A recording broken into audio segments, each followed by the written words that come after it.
வணக்கம். வாழ்க வளமுடன். மூவிரு முகங்கள் போற்றி முகம்பொழி கருணை போற்றி ஏவரும் துதிக்கு நின்ற ஈராறு தோள் போற்றி காஞ்சி மாவடு வைக்கும் செவ்வேல் மலரடி போற்றி அண்ணான் சேவலும் மயிலும் போற்றி திருக்கைவேல் போற்றி போற்றி வெற்றிவேல் முருகனுக்கு அரோகரா. ஒரு சுவாரஸ்யமான ஒரு தகவல். சென்ற வார வாஸ்து அனுபவம். சரியாக 2 தினங்களுக்கு முன்பு ஒரு மிகப்பெரிய ஒரு பிசினஸ் மேன் கூப்பிடுறார். சார் எங்க இருக்கீங்க, ஃப்ரீயா இருக்கீங்களா, வர முடியுமா, ஒரு இடம் ஒன்று பார்த்துருக்கேன், நான் எங்கள் மேனேஜர் அனுப்புகிறேன், நீங்கள் பார்த்துட்டு நேராக ஆஃபீஸ் வந்துடுங்க, நம்ம பேசிக்கலாம் அப்படின்றார். சரிங்க, நாளைக்கு பார்க்கலாம், நாளைக்கு ஒரு 10 மணிக்கு அவர் அனுப்புங்க, நான் பார்க்குறேன் அப்படின்னு சொல்லிட்டு அவங்களுக்கு நேரம் கொடுத்தாச்சு. 10 மணிக்கு அவரை போய் பார்க்குறேன். கரெக்டாக அந்த சொன்ன டைமுக்கு 10 மணிக்கு அவர் எனக்கு ஃபோன் பண்ணுறார். சார் எங்கே இருக்கீங்க, நான் இந்த இடத்துல இருக்கேன்.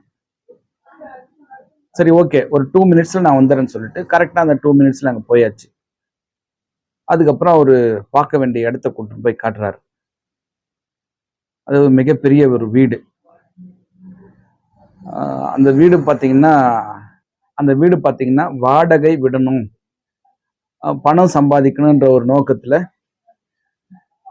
கிட்டத்தட்ட ஒரு 40க்கு 60 இடத்துல 9 போர்ஷன் 2 அடுக்கு கட்டியிருக்காங்க. அதாவது G+1. அதில் 9 போர்ஷன் கட்டி வாடகை விட்டுருக்காங்க. அந்த 9 போர்ஷன்லையுமே வாடகை இருக்காங்க. கொஞ்சம் கூட கேப் கிடையாது எங்கேயுமே. ஆனால் 9 ஃபேமிலி இருக்காங்க அந்த வீட்டில். அந்த வீடு விற்பனைக்கு வருது. அப்போ நான் அந்த வீடெல்லாம் சுற்றி பார்த்துட்டு மேலே டாப் டு பாட்டம் எல்லாமே கிளீனாக பார்த்துட்டேன். பார்த்ததுக்கு அப்புறம் நான் ஒரே ஒரு சந்தேகங்க அப்படின்னு சொல்லி அந்த வீட்டுக்கார்ட்ட கேட்குறேன்.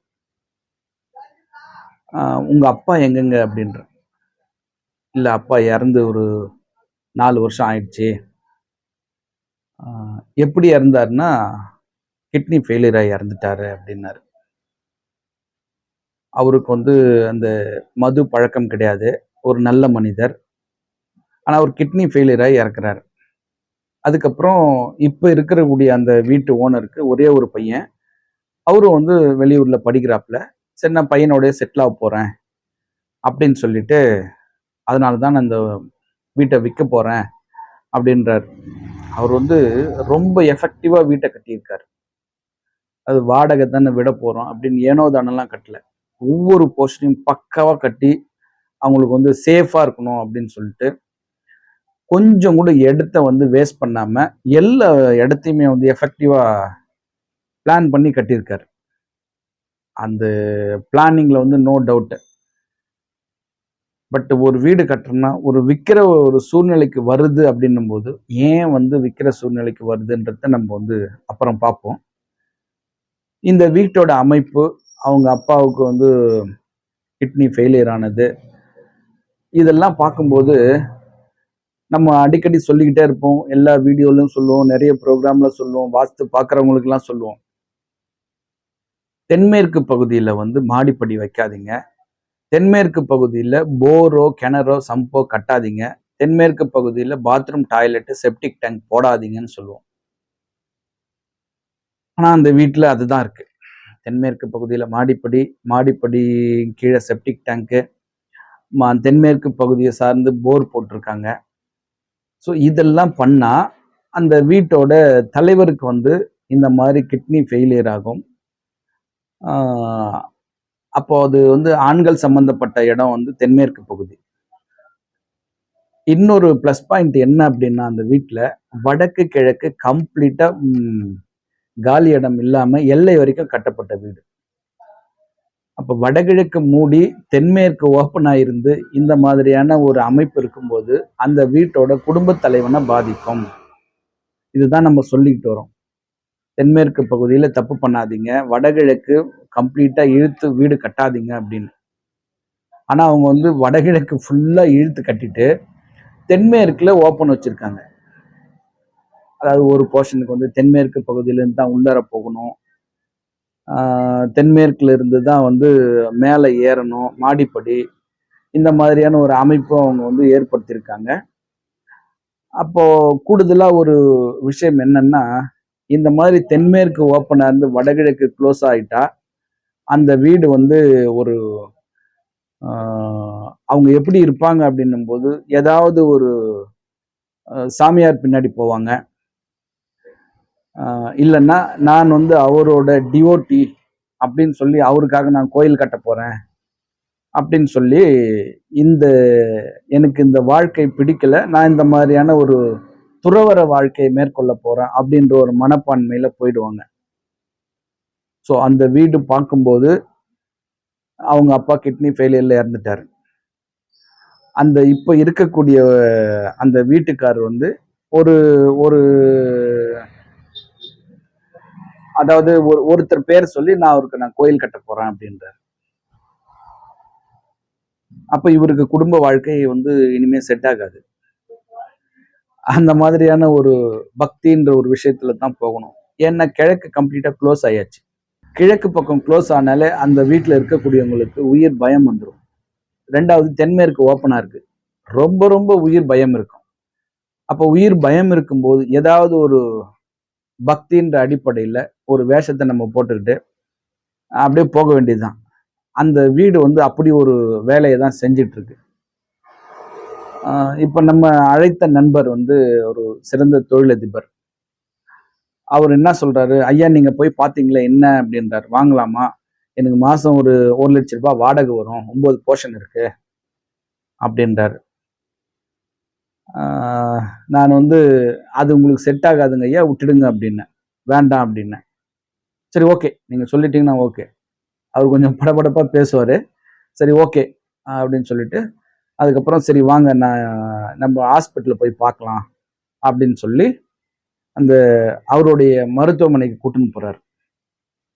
அவரு டாக்டர் கிடையாது. அவங்களுடைய மகள் வந்து டாக்டர். அவங்களுக்கு வந்து ஒரு கிளினிக் வைக்கணும் அப்படின்னு சொல்லி ஒரு 6 மாசத்துக்கு முன்னாடி ஒரு பில்டிங் கொண்டு போய் காட்டுறாரு. இது என்னுடைய பில்டிங் தான் இது. ஏற்கனவே இங்க ஹாஸ்பிட்டலா இருந்தது. அதுக்கப்புறம் கார்மெண்ட்ஸா இருந்தது. இப்போ என்னுடைய பொண்ணுக்கு வந்து நான் ஒரு கிளினிக் வச்சு கொடுக்க போறேன். அது இதை ஆல்டர் பண்ணணும். நீங்க எப்படி பண்ணணும்னு சொல்லுங்க அப்படின்றாரு. அதாவது முதல்ல ஒரு பில்டிங் பார்க்குறோம். கிட்டத்தட்ட அது ஒரு 4 கோடி ரூபாய் இருக்கும். வேணான்னு சொல்லியாச்சு. இப்போ அந்த டாக்டருக்கு வந்து ஒரு கிளினிக் கட்டுறாங்க இல்லையா? ஆல்டர் பண்ண போறாங்க. ஆல்டர் பண்ணிட்டு இருக்காங்க. அந்த பில்டிங் பார்த்தீங்கன்னா, அது போகும் எங்கன்னா ஒரு 10 கோடி ரூபாய்க்கு போகும் அந்த இடம். இடம் சேர்த்து, அந்த பில்டிங் சேர்த்து. பில்டிங் வந்து பழைய பில்டிங். ஆல்டர் பண்ணணும். ஒரு 10 வருஷத்துக்கு முன்னாடி கட்டின பில்டிங். கொஞ்சம் தவறுதலா நிறைய மாத்தி மாத்தி கட்டியிருக்காங்க. அதெல்லாம் வந்து 6 மாசத்துக்கு முன்னாடியே போயிட்டு இதெல்லாம் சரி பண்ணணும், இதை உடைக்கணும், இதை சேர்த்து கட்டணும், இதெல்லாம் எடுக்கணும் அப்படின்னு சொல்றேன். அவர் வந்து ஒரு ஒரு ஒரு 10 நிமிஷம் இதெல்லாம் பண்ணணுமா அப்படின்னு சொல்லிட்டு அப்படியே திங்க் பண்ணாரு. அப்புறம் அவங்க மனைவி கிட்ட பேசினாரு. பேசிட்டு அவர் என்ன சொல்றாரோ அதை செஞ்சிருங்க அப்படின்ட்டாங்க அவங்களும். சரி ஓகே, உடனே வந்து மேஸ்திரியை கூப்பிட்டார். நாங்க அந்த பில்டிங் ஆண்டு இருக்கும்போது கூப்பிட்டு இதெல்லாம் சார் என்ன சொல்லியிருக்காருன்னு சொல்லிட்டு அவர்கிட்ட கூப்பிட்டு அவர் எக்ஸ்பிளைன் பண்ணாரு. இதெல்லாம் உடைக்கணும், இதுங்க சேர்த்து கட்டணும், இந்த இடத்துல ஜன்னல் வைக்கணும், இந்த வாசக்கால் எடுத்து மாற்றணும், இந்த மாடிப்படி இங்கே இருக்கக்கூடாது, இதை உடச்சி எடுக்கணும், இந்த பாத்ரூம் இங்கே இருக்கக்கூடாது. நான் என்னென்னலாம் சொன்னனோ அந்த ஆல்ட்ரேஷன் மொத்தம் அந்த மேஸ்திரி கிட்ட சொல்லி இதெல்லாம் நீங்கள் வந்து வேலையை ஆரம்பிச்சிருங்க அப்படின்னு சொல்லி அந்த மேஸ்திரி கிளீனாக எக்ஸ்பிளைன் பண்ணிட்டார். இப்போ 6 மாதம் பொறுத்து ஒரு 2 நாளைக்கு முன்னாடி போய் பார்க்குறோம். நான் என்ன சொன்னனோ அதை அப்படியே பர்ஃபெக்டா பண்ணியிருக்காரு. அது உள்ள போகும்போது அவர் சொல்றார், சார் ஒரு ஒரு ஒரு பிசினஸ் ஏரியா செட்டப் வந்துடுச்சு சார். ஒரு ஹாஸ்பிட்டல் எப்படி இருக்கணும் அந்த மாதிரி நீங்க கொண்டு வந்துட்டீங்க அப்படின்றார். நான் ஆல்ரெடி சொல்லிட்டு வந்தேன். அதோட சரி 6 மாசத்துக்கு அப்புறம் நான் போகல. இப்பதான் போறேன். போகும்போது பார்த்தா நான் என்ன சொன்னனோ அதை அப்படியே பர்ஃபெக்டா பண்ணி வச்சிருக்காங்க. ஸோ இந்த மாதிரியான ஆட்கள் எப்போ கூப்பிட்டாலும் சரி, தூக்கத்துல கூப்பிட்டாலும் சரி நான் போவேன். ஏன்னா நான் என்ன சொல்றேனோ அதை செய்யறாங்க. நல்லா இருக்காங்க. அதுக்கப்புறம் G+2 அந்த building ground floor, first floor, second floor. Second ஃப்ளோர்ல மட்டும் சின்ன சின்ன ஒரு கரெக்ஷன் இருந்தது. ஏன்னா அது வந்து புதுசா இப்ப கட்டுறாங்க. அதுக்கு மட்டும் சின்ன சின்னதா ஒரு கரெக்ஷன் மட்டும் இருந்தது. அதை மட்டும் சொல்லிட்டு மற்றபடி பர்ஃபெக்டா இருக்கு அப்படின்னு சொல்லிட்டு வந்துட்டோம். ஸோ இதுதான் வந்து இந்த பிரபஞ்சம் எல்லாருக்குமே எல்லாத்தையுமே சொல்லிட்டு இருக்கு. இதுல என்ன விஷயம்னா, அந்த பில்டிங் வந்து வடக்கு கிழக்கு க்ளோஸ் பண்ணி தான் அவங்க காங்கிரீட் போட்டிருந்தாங்க. அதாவது வடகிழக்கு பகுதியை, வடக்கு ஃபுல்லா க்ளோஸ் ஆயிடுச்சு. வடகிழக்கு பகுதியில வடக்கு பாகம் மட்டும் க்ளோஸ் பண்ணி காங்கிரீட் போட்டிருந்தாங்க. ஏன்னா அது பின்னாடி கட்டின இடம். அதாவது முதல்ல தெற்கு பக்கம் கட்டின பில்டிங் வந்து ஒரு 20 வருஷத்துக்கு முன்னாடி கட்டின வீடு. 10 வருஷத்துக்கு அப்புறம் கட்டின வீடு வடக்கு பாகம். அதனால வந்து அவங்க வடகிழக்கு ஃபுல்லா க்ளோஸ் பண்ணி கட்டி வச்சிருந்தாங்க. இப்ப அந்த வடக்கு பாகத்துல 2 அடியும், வடகிழக்கு பகுதியில கிழக்கு பாகத்துல 2 அடி நீங்க வந்து இந்த 2 ஃப்ளோரும் சீலிங் வந்து கட் பண்ணி தான் ஆகணும். எனக்கு ஓபன் பண்ணி விடுங்க. மழை பெஞ்சா தண்ணி உள்ள வரணும். சூரியன் வந்து உச்சி பொழுதுல வரும்போது சூரியனுடைய ஒளி கதிர்கள் நேரா அந்த பில்டிங்குள்ளார வரணும் அப்படின்னு நான் சொன்னேன். அதுக்கப்புறம் அதையும் அவர் வந்து கிளீனா கட் பண்ணி எடுத்துட்டார்.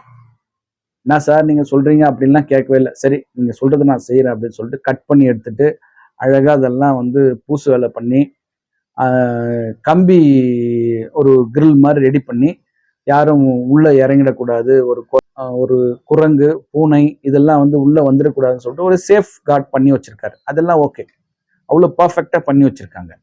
இப்படிப்பட்ட ஆட்கள் எப்ப கூப்பிட்டாலும் அவங்களுக்கு வாஸ்து நம்ம ஆலோசனை சொல்வதற்கு நம்ம தயாரா இருப்போம். நம்ம என்ன சொல்றோமோ அதை கேட்கறாங்க, அதை செய்யறாங்க. வாழ்க்கையில அவங்க வந்து மேலும் மேலும் வளர்ந்துகிட்டு இருக்காங்க. ஸோ நீங்க ஒரு இடம் வாங்க போறீங்களா? இதுதான் வந்து பணக்காரர்களுடைய குணாதிசயம். ஒரு வேலை செய்யறதுக்கு முன்னாடியே அவங்க வந்து எப்படி செய்யணுன்ற ஒரு ஆலோசனை கேட்பாங்க. அந்த ஆலோசனை கேட்டு அதை அப்படியே ஃபாலோ பண்ணுவாங்க.